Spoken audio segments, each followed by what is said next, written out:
Chicago, like most big cities, has its fair share of unsolved crime. And in most of these cases, somebody saw or heard something.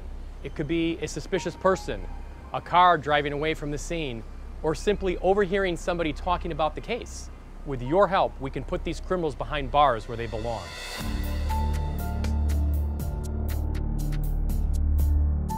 Here in Chicago, we have too many unsolved murders. We need your help.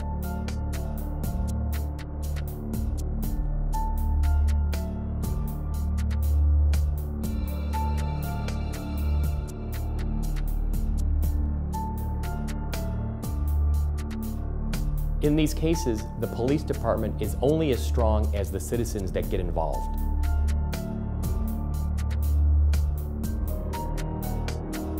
Oftentimes, all the detectives need is a tip, a start.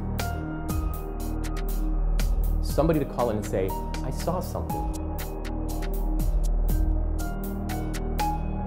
Any little information that you know can be the impetus to solve the entire case.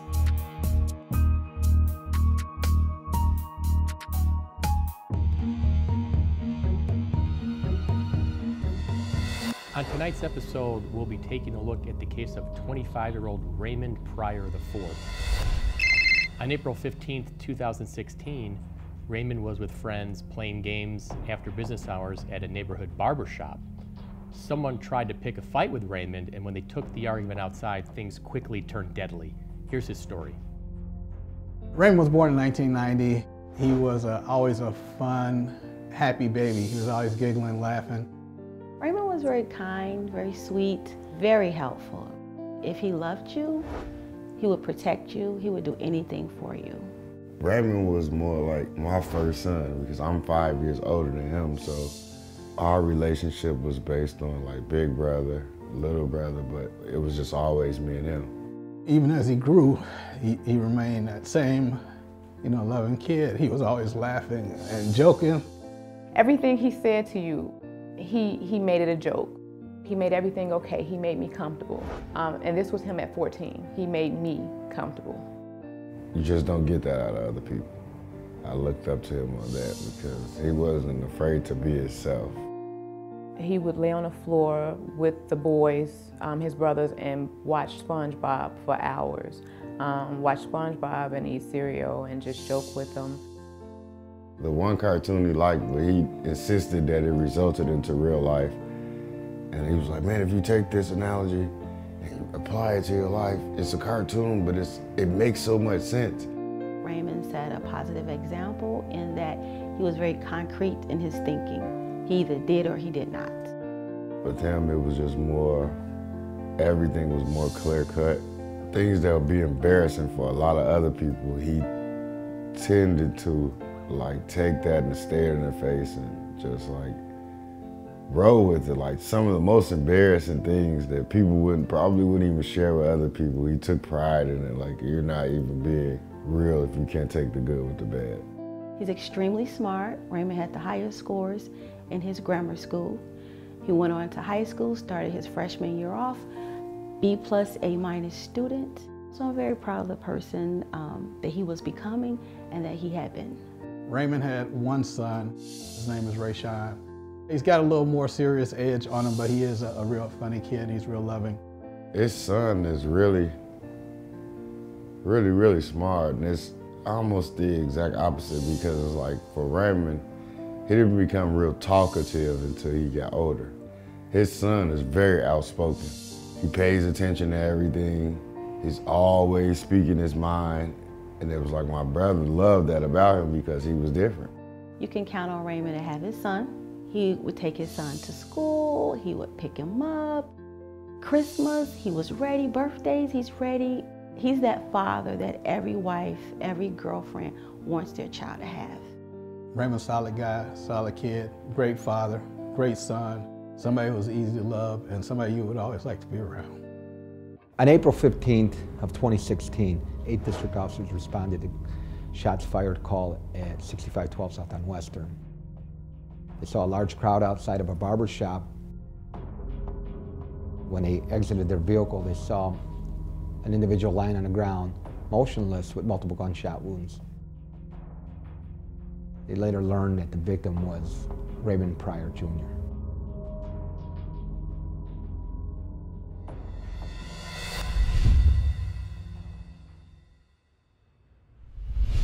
In a heartbeat, tragedy can strike. An accident, a bad medical outcome, or a sudden death. If you or a loved one has been injured and someone else may be at fault, contact Craig Manarino and Amanda Brassfield today to discuss your legal options. For nearly 20 years, we have represented individuals and their families for injuries caused by carelessness and negligence. And now, we would like to help you. Call Craig and Amanda at 312-782-2573. Let us help you today.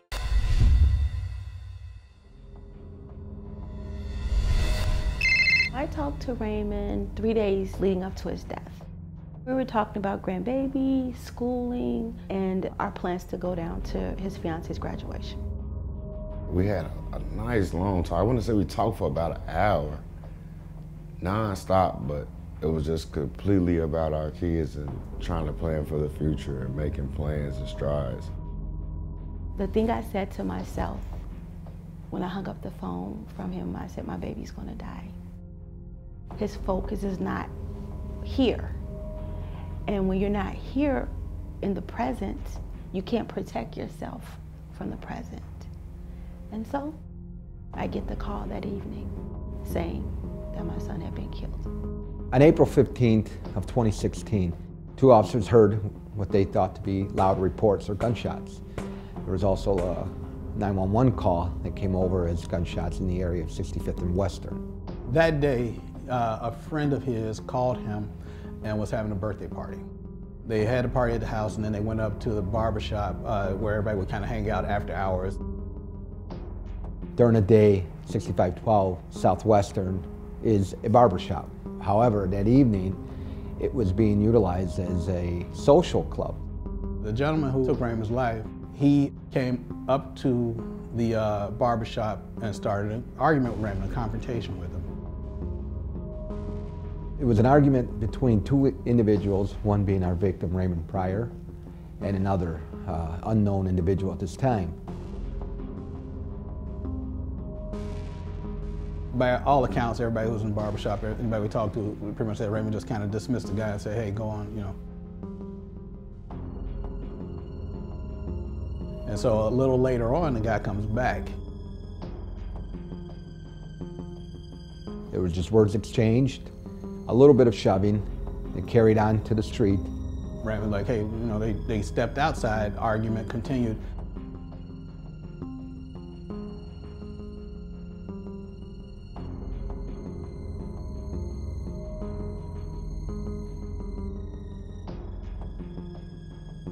The guy pulled a gun and shot Raymond there in front of the barbershop.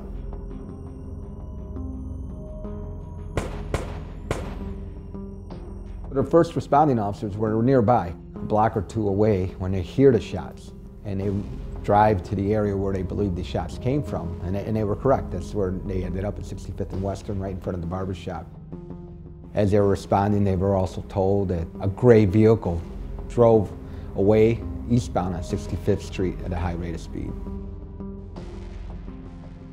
There was a lot of people out there who unfortunately weren't cooperating, but did say that, you know, the victim had been shot after an argument. And then at that time, the responding officers started, you know, trying to secure the scene, trying to secure witnesses, roping it off with tape, and awaited the arrival of investigating detectives. My son had two good friends, and one of the two good friends called me after midnight. So when a young man calls you after midnight, even though it's a good friend of your son, you really want to know why are you calling. So he said something to the fact of, are you sitting down? And I said, boy, what do you want? He's like, Mom, Raymond's been shot. He said, he dead.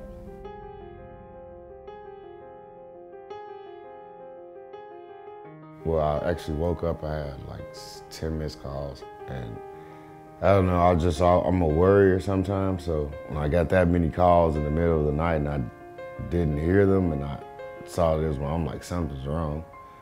So I called her back, I'm like, what's wrong? It's like, your brother, he was shot. I'm like, is he okay? When she said he was killed, that took me. It's a big part of my life. The phone rang. Raymond answered it. It was Raymond's mother. She called me in the middle of the night, and when I realized who it was on the phone, I kind of felt like something might be wrong. And so I answered the phone, and she told me that Raymond had been shot dead. He threw the phone down. We grabbed clothes. He told me to come on. We grabbed clothes and we went to the scene, and we just waited for the next 4 hours for someone to come and give us more information. There were tape, the crime scene tape and lights. My son Raymond was laying there dead with a white sheet that was soaked in blood. I just sort of doubled over in pain, knot in my chest, hard to breathe. I was totally confused, and didn't want to believe it. Thought I'd get out there and he'd be hurt, and there he was. Even then, I asked the police officer, I said, "Are you sure it's my son?" And he's like, "Yeah, we're sure." It's surreal, I wanted more than anything was just stand up.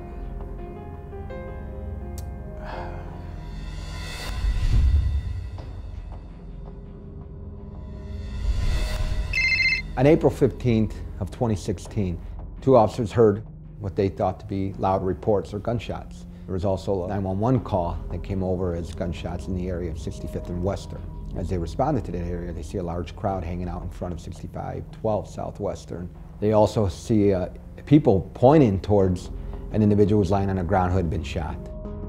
They also see someone pointing towards the direction of 65th Street, saying that a gray vehicle drove at a fast rate of speed away from that area.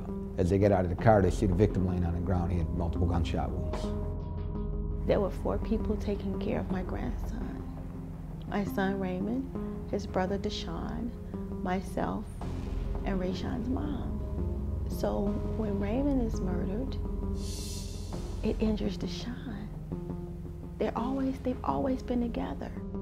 It injures the mom because that's her son's father. They killed my baby.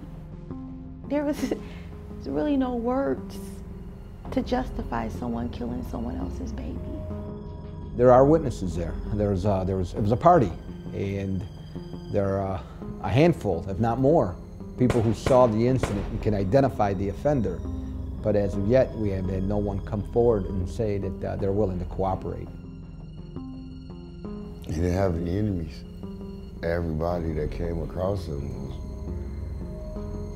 genuinely, in good standings with him. He wasn't a person to have a lot of problems going on or, getting into any trouble. Just not into that lifestyle. So there was no reason for him to be killed early. You know what I mean? Like, some people are out doing this, doing that. He wasn't at that point in his life. He was on a totally different page. So therefore, it just was, it's like a shocker, Initially, when the investigating detectives were investigating this homicide, they believed it to be just a gang-related shooting between either rival gangs or an internal conflict of an incident or a dispute that started just there at the party.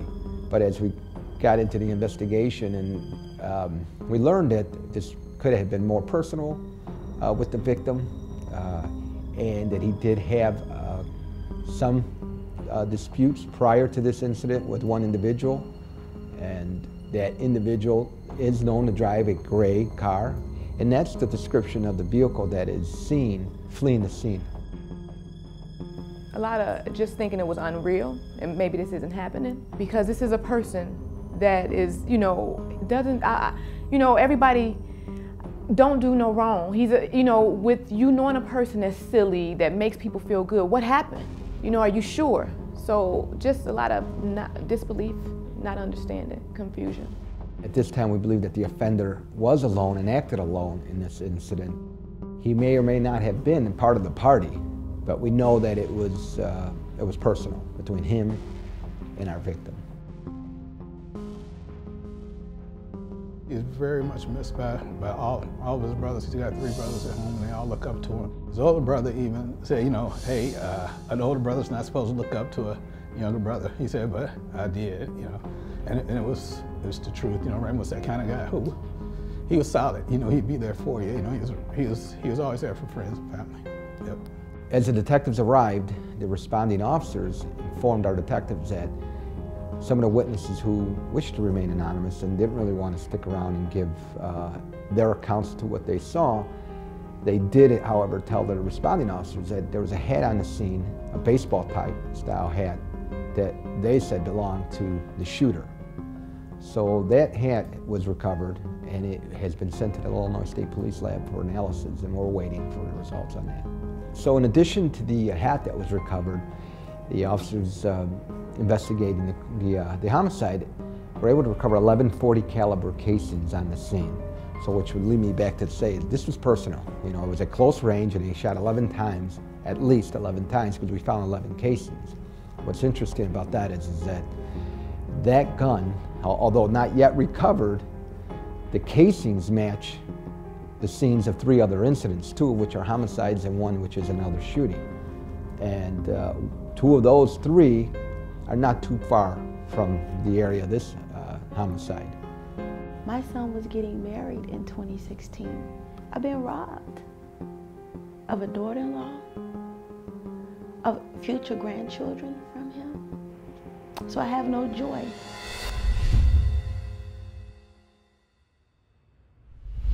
Hi, I'm Lisa Guillen from Case Files Chicago, and we like to feature your case on our show. If you know of an unsolved homicide from the Chicago area, our team wants to help you close the case. Please visit our website at www.casefileschicago.com. While you're there, you can also view our database of unsolved murders that needs your assistance. Only by working together can we solve these crimes and help heal our city. Thank you, Chicago, and stay safe. In a heartbeat, tragedy can strike. An accident, a bad medical outcome, or a sudden death. If you or a loved one has been injured and someone else may be at fault, contact Craig Manarino and Amanda Brassfield today to discuss your legal options. For nearly 20 years, we have represented individuals and their families for injuries caused by carelessness and negligence. And now, we would like to help you. Call Craig and Amanda at 312-782-2573. Let us help you today.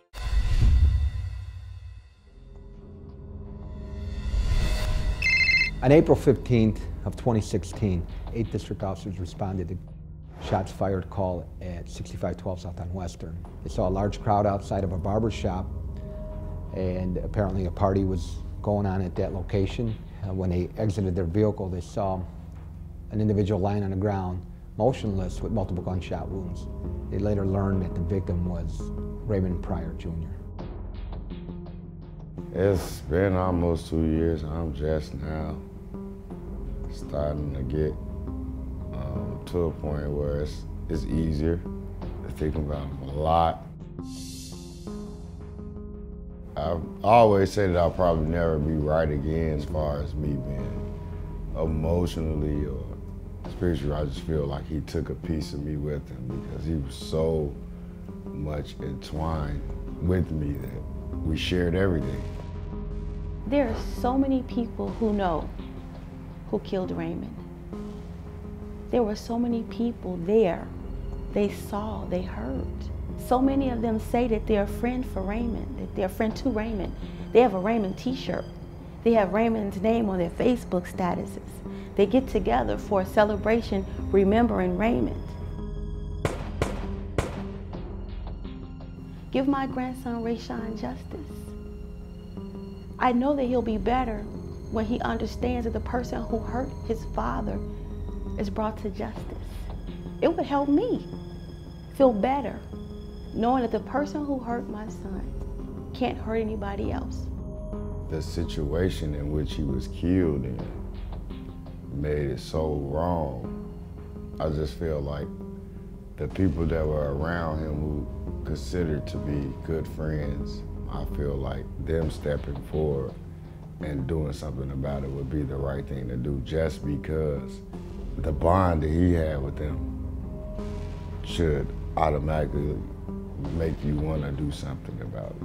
The way the criminal justice system is set up, and in order for us to secure charges, especially on a homicide, It's not what the detectives have developed as a theory. It's not what they believe or what they know. It's what can be proven. And at this point, with all the evidence that we have, we still need someone to come forward and give us their account. Someone that was there, someone that saw it, someone that can identify the offender. Look at it as, you know, the person that you love the most, you know, who, if something like that happened to, you know, someone in your family, you want somebody to help you. You want some assistance. You want the person who did it to come to justice. And that's all I'm asking. If you have any information, to reach out to the police and you know, let them know what you know. Small things can become big things. Small things can crack a case. Just come out with it. You know, let us know what it is, no matter how small. If someone wants to come forward anonymously, maybe they heard something.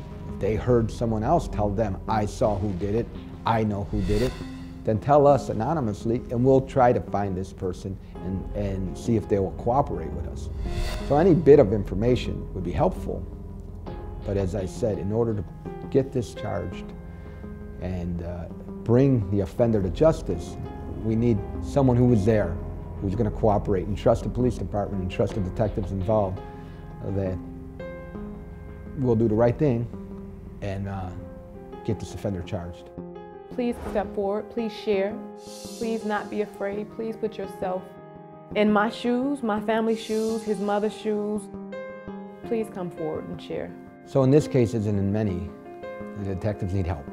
They need witnesses to come forward, to tell us what they saw, what they heard. We feel that we're close on clearing this case, but we can't do it without the help of witnesses coming forward and cooperating with the detectives and the prosecutors. So I'm asking that if you've seen anything, you heard anything, please call Area Central Detective Division at 312-747-8380. You can ask for myself, Lieutenant Valdez, or you can ask for Detective Nick Evangelides. Raymond was loved by his family and his friends. They deserve closure for this senseless crime. This killer is out there walking the streets. We need someone to come forward so we can put this shooter behind bars and keep our neighborhood safe. The cases featured on tonight's episode remain unsolved, and we need your help. If you have any information on tonight's episode or any of the cases featured on the show, please give the detectives a call. We need our communities to come together so we can take back our streets and make our neighborhoods safe again.